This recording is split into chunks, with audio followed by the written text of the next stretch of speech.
Ey benim geceme ışık saçanım, sevdamı benden alıp uzak kaçanım. Bu kadar eziyet yetmir mi sana? Gayet ki bu yüreğim döyülsün yine.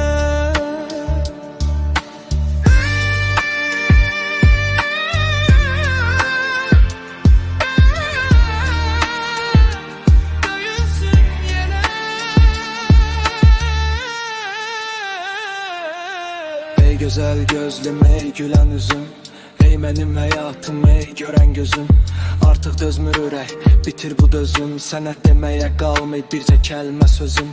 Ya çək o xəncəri, vur kürəyimdən, ya da gəl yenidən, tut əllərimdən. Ya öldür məni, ya da dirilt bu sevgini. Seçim sənindir, mələ də buradayam, eyni yerdə.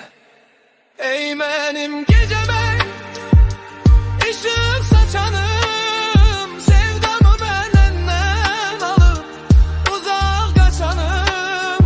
Bu kadar eziyet yetmir mi sana? Gayret ki bu yüreğim döyülsün yine.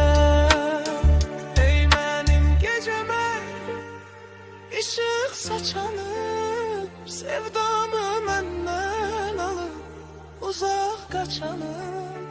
Bu kadar